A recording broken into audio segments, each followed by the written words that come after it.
The big tennis brands have been making pickleball paddles for a while now, but can these new Babolat paddles actually compete with the industry's best?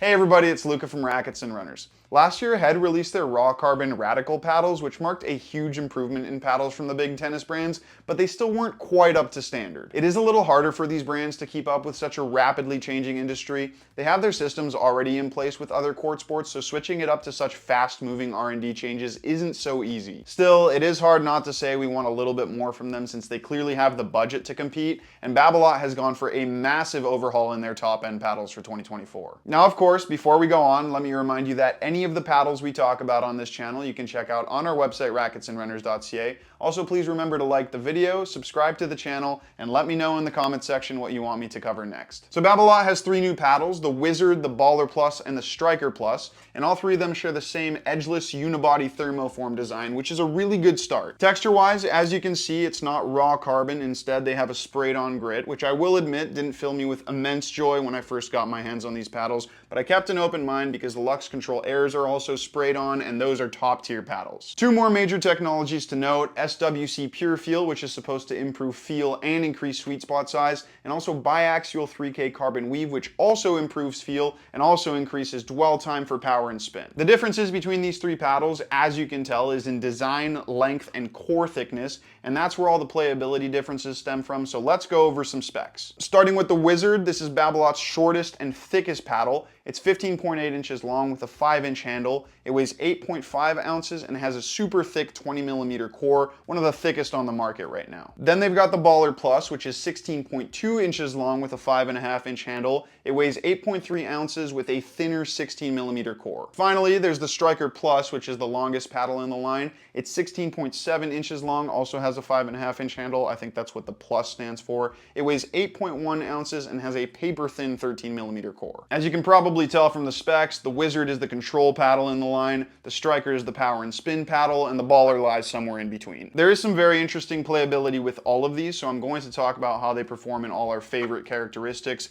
comparing them to each other, but also talking about how they stack up in the industry in general.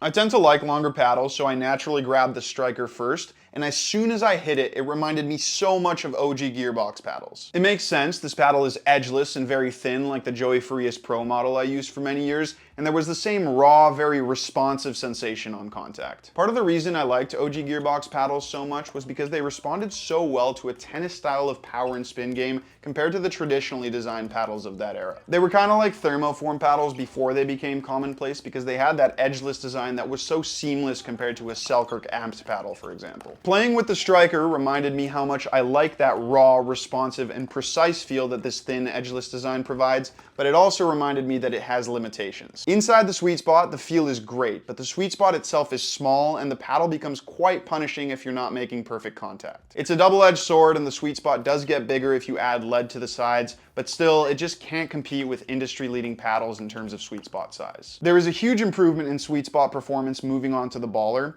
Of course, because the paddle is thicker, you sacrifice a bit of that instantly responsive feel, but it's also more forgiving. It's still not as forgiving as industry-leading 16mm thick paddles, but so much more than the Striker, and that edgeless thermoform feel is still very good. That's the main thing to note with these in terms of feel and sweet spot. No edge guard means they're not quite as forgiving, but there's also less stuff getting in the way of the connection between you and the ball. It might seem minor, but adding a big plastic cover around the paddle face does mute vibrations pretty significantly, and I couldn't help but be reminded while I was playing with these how much I used to like that edgeless design. The Wizard is basically an extreme version of the Baller. It has a very plush feel for a thermoformed unibody paddle, and it's also quite a bit more forgiving than the other two, especially with this flared paddle face design. I actually think if you are going to make a paddle this thick, edgeless is the way to go. The thicker core already makes it plenty forgiving, and adding an edge guard is just going to mute the feel way too much. The Lux Control Airs are another example of paddles that perform well without an edge guard. I don't think the feel is quite as good here, but it is close, so good work, Babolat.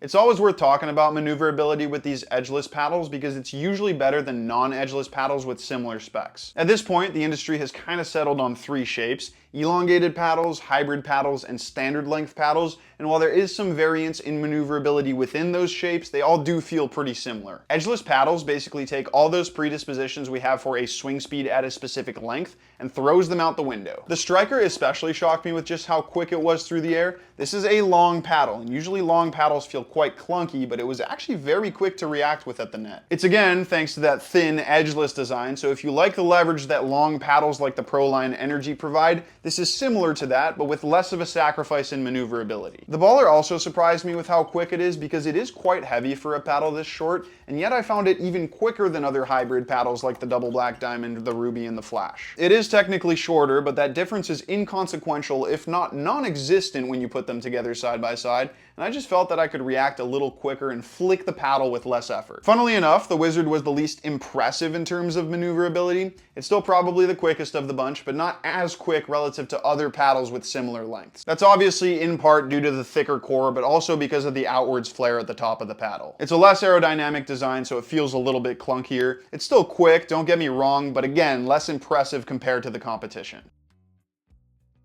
The most important thing to understand with all three of these paddles in terms of their power versus their control is that they're thermoformed unibodies, so they're more firm than non-thermoformed paddles would be at the same thickness. That means at least the baller and the striker are more power-oriented paddles, but there's no power amplification the way we're seeing with these Gen 3 foam-filled paddles. It's more what you feel is what you get in terms of the power to control ratio, and of course, because they have different core thicknesses, each paddle is different in terms of how soft and firm they feel. The Wizard is actually really good in the soft game, especially once you're up at the net and don't require the stability of something longer. Combine that great feel you get from the edgeless thermoform construction, add to it the cushioning effect of a thicker core, and this is the type of paddle you can get really dialed into the control game with. Of course, what you gain in control with that cushioning effect, the ball loses in energy during dwell time, so there is a noticeable drop off in power and pop. The striker is significantly harder to control because it doesn't have nearly as much of that soft dwell time as the Wizard. Again, this is the closest I felt to those OG gearboxes, and those were not paddles that simplified the soft game in any way. It's all you with this paddle. You bring the softness, you bring the cushioning, and you better not add too much power to your ball because it'll pop right up and give your opponent an easy put away. On the flip side, you've got a major increase in power compared to the Wizard. The rigidity makes for a much more one-to-one transfer of power from your stroke into the ball, but remember, it's not as powerful as those Gen 3 Yolas or the Pro Powers. Finally, we've got the baller, and this is the reason why I ended up gravitating most towards this paddle during my playtest, because it has the best combination of power and control. It's actually not all that surprising. Despite looking a little bit different, this paddle has very similar specs to other thermoformed hybrid paddles like the Flash and Double Black Diamond, and with those you do get the best all-around performance with the 16mm core versions. You basically have the power, rigidity, and feel of a thermoform paddle, but add a layer of softness because of that thicker core, and because of that I had the easiest time with this paddle varying my shot selection. Even at the net, I know it's thicker than the striker, but because the striker is so long, it's tougher to flick at the ball and generate power that way, so even though it is a little bit softer, I think it is better for pop.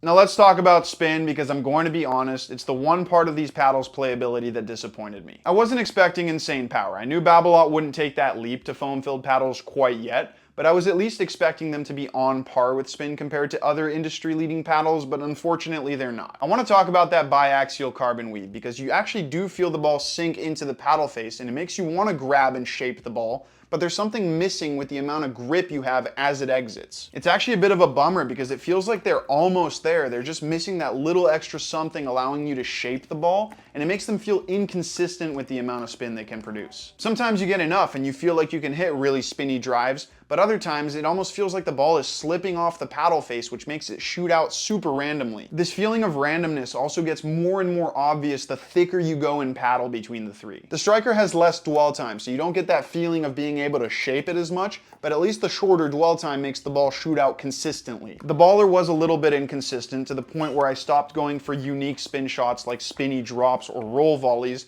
but I didn't love that I had to do that because it made me a little one-dimensional. The Wizard is really not much of a spin paddle, and again, I'm a little bit disappointed with that because I compared it directly to the Control Air Epic during my playtest, and it was night and day between the two. The surface grid is actually very similar, so I don't think the lack of spin has to do with that, but there's this unique snappy sensation on the Control Airs as the ball exits, which you don't have on the Wizard. I think at the end of the day, it comes down to slightly better core design, and that's why these dedicated pickleball companies are still on top.